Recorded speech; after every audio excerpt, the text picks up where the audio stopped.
and good evening. I'm Melisa Idris and you're watching Consider This. This is the show where we want you to consider and then reconsider what you know of the news of the day. My guest today is Dato' Zaid Ibrahim. He is former minister in the Prime Minister's Department for Legal Affairs and Judicial Reform under Tun Abdullah Badawi's administration. That was in 2008.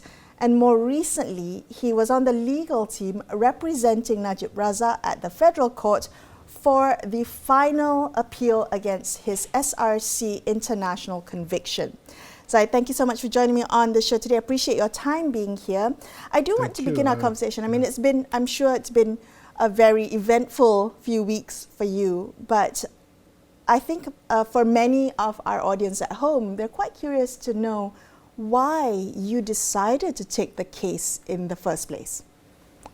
Yes, as lawyers, just like doctors, we don't choose our client really. So long as we think we can do something for them. If it's a doctor, it's because he thinks he can cure them. If it's a lawyer, if he thinks he can secure liberty for them. So when you're faced with that sort of situation, and this is what we were faced with, you know, when Dato' Sri Najib sought my advice. So I told him that we should get a new perspective to the case, we should try a new approach, because he was last leg for him. You know, he lost at the High Court, he lost at the Court of Appeal. And together with some friends from overseas, we advised him that this new approach should be taken. And of course, he took a while to decide, and it's perfectly understandable because he was with Nasri Shafi for many years, doing all these cases. To make the decision to depart from, from that comfort level, it's not easy, you know. So, but he decided ultimately, and when he said that, yes, please proceed, that's how we took up the case. But for you personally, because you have been very vocal in your criticism, very public, very vocal in your criticism against Najib in the past, what was that shift? And I'm trying to understand because I understand that as a journalist, you know, for me as a journalist, I don't necessarily have to agree with or even like the people I interview, but it is my job to do so. I understand that for lawyers, it would be your ethical duty to ensure that you would represent your client to the best of your ability. However, with Najib Razak specifically, and given your very public criticism of him, how then do you reconcile that with your quest to secure liberty for him, as you said earlier? Well, you must look at the time frame. Sometimes you form an opinion. You form an opinion based on what you read, the people you're with. I was in Pakatan. I was listening a lot to Mahathir Mohamad, Dr. Mahathir, and the DAP people. I was reading a lot of the newspapers who has already decided, as way back in 2018, that Najib is guilty. And likewise, I was of the opinion from what I read that, yeah, I think there's something's not right about this $1 billion, or a couple of $1 billion missing from the coffers of the country. So I criticized him publicly. I was even charged for that, you know. I was charged for insulting the Prime Minister in 2015. And it took me 4 years to clear my name, you know.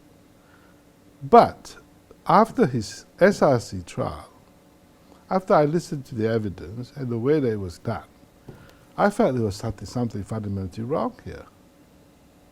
You know, and the main issue with me, without going to the merit of the whole case, was just that I felt that the trial judge was in serious conflict. He was in serious conflict. He was in a position of bias because of his deep involvement in Maybach, not as an officer, as the top general counsel. He was involved in a lot of things about 1MDB, the loans to 1MDB, the default by 1MDB. He was privy to all that, but he did not recuse himself. So in my book, you cannot judge a case when you have that kind of involvement. And that's why my view that there's a miscarriage of justice. That's how it started. So that was how you came to be involved with his legal representative, his legal team? No. It was just an opinion. I changed my mind. Right. And then, when he lost the High Court, and then he lost in the Court of Appeal, I then proposed to him that perhaps we should take some other view, the position taken. We reset the whole argument. We refocus the case, bring some experts from overseas to advise you. I'm not a great lawyer myself, but there are others that we can, use their knowledge about the law, about justice. And we all unanimously agree that he should take this new position. Okay, all right. Which is to focus on conflict and to try and bring new evidence, which we thought, with due respect, I think the federal court should have allowed us. Okay, so this new strategy, this new legal strategy that you convinced Najib to take, does he blame you for convincing him to use this new strategy and ultimately be unsuccessful at the appeal over it? No. Najib is a gentleman. He wouldn't do that. He knew that we were working very hard. We were breaking our back in that 8 weeks or 6 weeks we were doing the case. We were going through 30,000 pages of documents. Right. We were going through all sorts of things, And we thought that we believed that we should get an adjournment, reasonable time, to argue the main appeal, because we thought initially that we would win the additional evidence part, which if we had won that, the matter would have been remitted to the High Court and they would hear the new evidence, whether it's relevant. But the federal court said, no. We are deciding now. It's not relevant. We don't have to bring it. Okay. So because of that, they said then you can start with the appeal now, of the main appeal proper. And the lead counsel, Hisham, said he can't do it. That was when you applied for the adjournment, for the postponement. Yes. Did you decide to take the case so close to the hearing under the assumption that you would be granted an adjournment? First place, on the date that was set for the hearing, we were prepared to argue on the evidence, on the new evidence. We were prepared to argue that case, and we thought that if we were of the opinion that we would get that. If we got that order to have the new evidence heard before another judge, we would have time to prepare for the main appeal. But of course, we didn't expect that sort of very swift decision. So what I'm trying to understand is, how was that decision not expected, the decision for the federal court to continue the hearing? Because according to the timeline, I think it was when Najib appointed the new team in July, on the 25th of July, that was just 21 days before the hearing was set to start. New lawyers had then requested for an adjournment then, which was denied because the federal court said they wanted to start on the 15th of August as requested. So the first time it was already denied. I would have thought that you had seen this coming the second time. In respect of the main appeal. But we thought that our application to adduce new evidence would be successful. Okay. And it is not unreasonable to expect that. It's not unreasonable to expect an adjournment. No, because we have it's the discretion of the court, No, because we have strong new evidence. I think justice would have required the court to allow us to at least produce the evidence. But they said no. And that was unexpected. Why didn't Hisham make any oral submissions? He was not ready. Is it better to not make any oral submissions? No, because the fundamental right of the accused person has been denied. The accused person under Article 5 said you must have effective counsel. You are entitled to an effective counsel. So we never, lawyers ask for postponement all the time. You see, it's easy for people at the top to pontificate about, ethics, morality, but we at the ground, we know what life is about.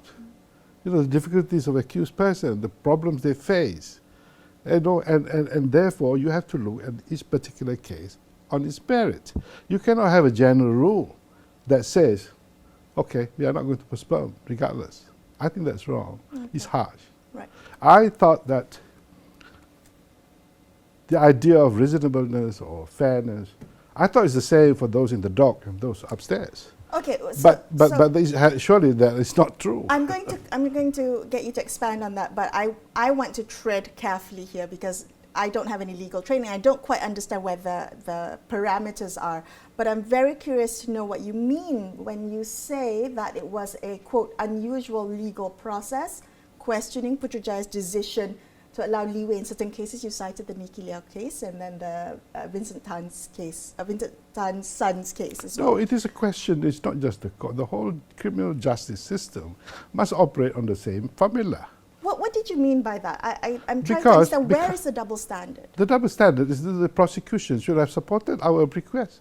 The prosecution, the Attorney General's office should have given discretion, or in your should have supported opinion? us because we are making legitimate requests. As lawyers, they should know. And if they can grant discretionary, wide discretions, and so generous to all those cases I cited, why can't they do this for? Why do you think they didn't? No, because you cannot question the Attorney General. So I don't know. You have to ask him. You have to ask the government. I don't know because he's advisor to the Prime Minister. I don't know. But I think if you want to exercise discretion, you have to exercise it fairly. You know, there's no such thing as absolute discretion. There's no such thing, although this is how we live today. What do you make of Dr. Azalina Uthman's comment about, so she gave this not so veiled swipe at the Prime Minister, at her boss, I might add. You know, she said that Ismail Sabri should have appointed his own people to be an Attorney General. What do you make of that? You have to ask her, you've got to call but her. What do you agree with that statement? Think because in this country, everybody knows, even Tommy Thomas accepted that, there is selective prosecution. Selective prosecution means sometimes I charge you for the same thing, but I would not charge him because it's my discretion. But selective prosecution goes against the grain of everyone has equal protection under the law. But in this country, you cannot question the Attorney General's decision. I charge you, but I let you go. Others get charged or in a criminal case, the others, friends of yours, will get a compound of, for the offense. Do I understand this correctly, that you lay the blame for the denial of the postponement at the feet of the Attorney General, at the prosecution's feet? No, I don't blame. I don't want to sit here to blame anybody. Okay, so I how just would you feel it's describe wrong. You feel it's wrong? I feel it's wrong to deny us a short adjournment without asking why. Does the court make a finding that this was all the rules? Is this that it was evidence that Zaid and Shafi pakat, to gang up to get a postponed for Najib? Did anybody ask us? That was what it looked like on the surface. Yes, right? but this country, this is the problem. Everybody makes judgment on the surface. Because we are so politicized, Because social media, like I said, those people who make judgment on Najib, very happy with this decision. But if I had, hypothetically, been involved in a case involving, say, a leader of the opposition or some people from DAP, they will cry, they will say, blue matter, they will cry blue matter. They say, why can't you get a decent postponement? You think your treatment in the public eye would have been different if you were representing? Of course, because Zaid Ibrahim or no, of course, they are popular else, people. okay. Najib is not so popular now amongst this group, who manage the social media very well. So if I had represented a different client, I'm sure the outcome would be different for me. Now they accuse me of trying to, take advantage of the situation, trying to make money. I have no basis. The Bar Council probably is going to take actions against me for disciplinary improper conduct, The Bar Council president spoke clearly, kind of alleging that I was motivated by improper consideration. So I had to take all that when I'm just defending a client. Okay. All right. We're going to take a quick break, Zaid. We'll come back and continue this conversation in just a couple minutes with Dr. Zaid Ibrahim. Stay tuned to Consider This.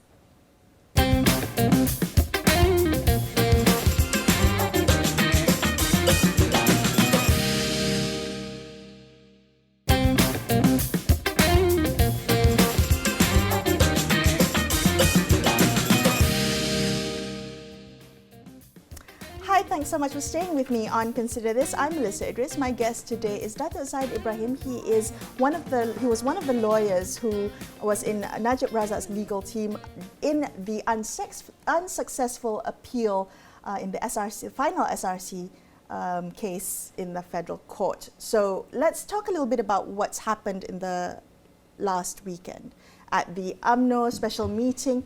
Why were you there? Oh, why? I think they like me now. I don't know. I did a video as a present to my friends in Umno. As a present to your friends in Umno? Yeah. Why do they need a present? Because they were gathered there for, I thought, some very useful, very...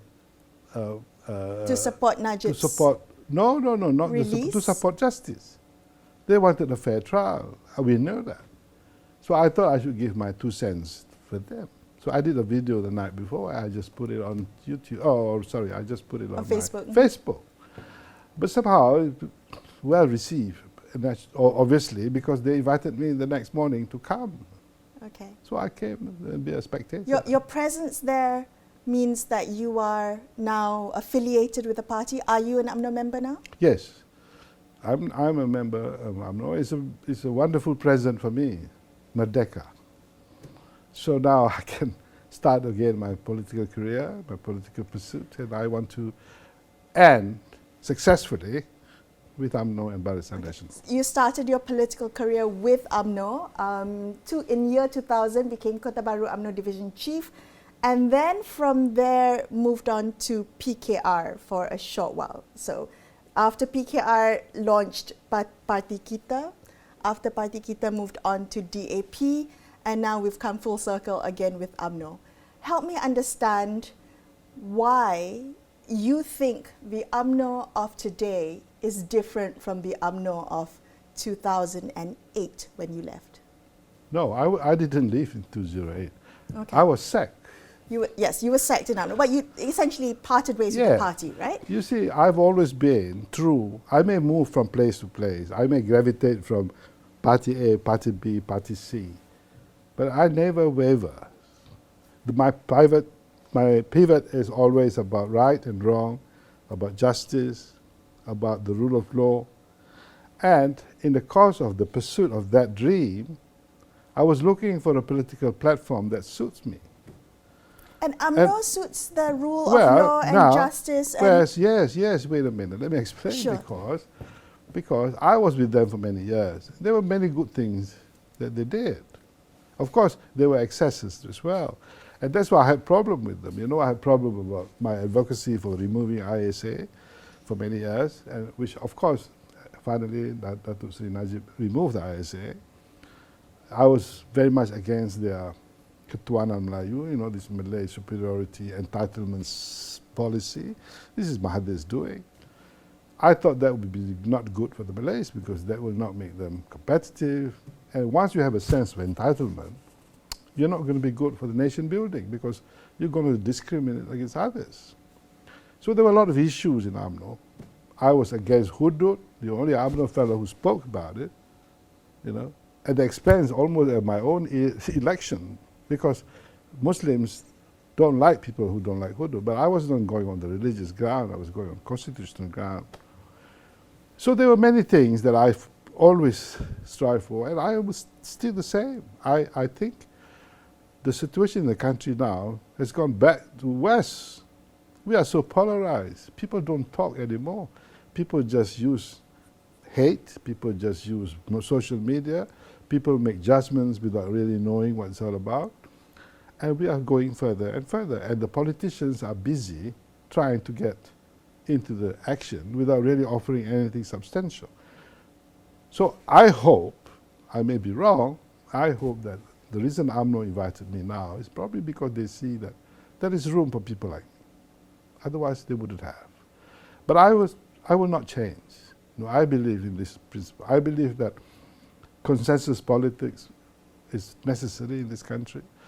It has to be, of course, led by a strong Malay party because this is the nature of the country. But non-Malays, non-Muslims, whatever ethnic groups you have, it has to be part of that consensus building process. And I think UMNO is the only one that can lead. Because I've gone through all that. Those groups like Pakatan Harapan, they talk nice, the articulation is good, but they don't really. In the 2 years they're in power, what reform? How would you respond to those who accuse you of being politically promiscuous, that you have no true allegiance? How can UMNO take you seriously if you have been around the block with all the political parties? That's why I'm special. Because I am not the ordinary politician in this country who's happy to be a hypocrite, who says one thing but do another. I won't do that. I believe in the issues and the principles that I subscribe to. And I stand by that. So if a political party feels that there is some value in me, they can accept me. When I was in Pakatan, they can complain about this and that. What did they offer me to do? What responsibility do they give me? Nothing.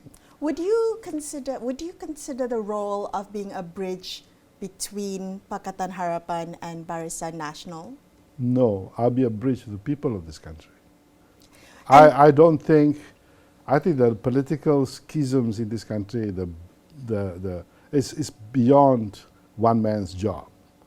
But I would like to get the people to believe that there is nothing that you cannot resolve by dialogue, by consensus. Okay. There is no need to using a broad brush and say, oh, you are this, you are lazy, you are racist, you are this. This generates hatred and suspicion. There is not enough goodwill. There's not enough leaders who say, okay, you are right, even though you're on the other side. Is Ismail Sabri one of those leaders that fit that description? Is Zaid Hamidi one of those leaders that fit that description? I'm wondering, I think the collective UMNO leadership now is a lot more open than before. Yes. Yeah. You must remember, UMNO is run by Dr. Mahathir for 23 years. So the philosophy, when people judge UMNO, you must remember that. There's a very short period of everybody else. When Dr. Najib wanted to introduce One Malaysia, for example, he didn't get much attraction really because of Mahathir's, of course, using all his might to upset and to defeat Najib's plan. There's a lot of things. So in other words, UMNO hasn't really got a chance to rise again, to rejuvenate itself. So I think we should try. Well, you have called for, you essentially, gave this rallying call of UMNO should survive, UMNO should win the next general elections. Given the sentiment within UMNO against Ismail Sabri Yaakob at the moment, does your support with UMNO also mean that you support Zaid Hamidi as being Prime Minister? No. Those are political appointments, and who is the Prime Minister. I don't really want to get involved. I mean, I'm still new anyway.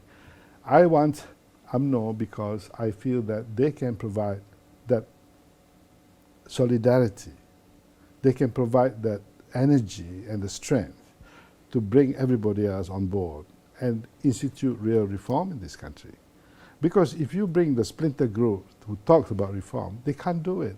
When they are in power, they're helpless. They're helpless to take it up to the real implementation stage. You see, it's not just about talk.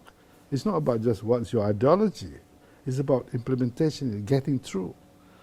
I believe UMNO has the strength, and I hope they win, so that we can start again. I mean, Tunku did it. I think somebody else should do it again, post-Mahathir. Okay, in the couple of minutes that we have left, I do want to ask you about where you see the future of Najib Razak. Do you see him receiving a royal pardon? You wrote the book Ampun Tuanku, I think about 10 years ago. In your professional view, do you think that this is a likelihood for Najib Razak? No, I think this is again, you see, Melisa, already we have petitions online. Shouldn't give him. Shouldn't give Najib. Well, petitions on both sides. No. Give yeah, and but not that's to where give. it's both sides are wrong. There's no need to pressure the king. You must respect the monarch. But do you know more than the monarch? You are more honorable. Let him decide. Personally, you ask me whether he should. Of course he should. Because there's a miscarriage of justice as far as I'm concerned. He did not get a fair trial. That's all I say. You don't have to agree with me. But I leave it to the king. I'm not going to petition anyone.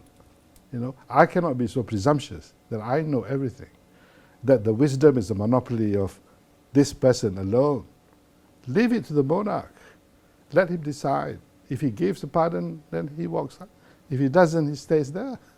Okay. And we have to start again. All right, I want to thank you so much for joining me on the show today. I appreciate your time, and I want to wish you happy Merdeka. Thank you for spending your Merdeka night, Merdeka evening with us. Thank you very much. That's all we have on this episode of Consider This. I'm Melisa Idris, signing off for the evening. Thank you so much for watching, and good night.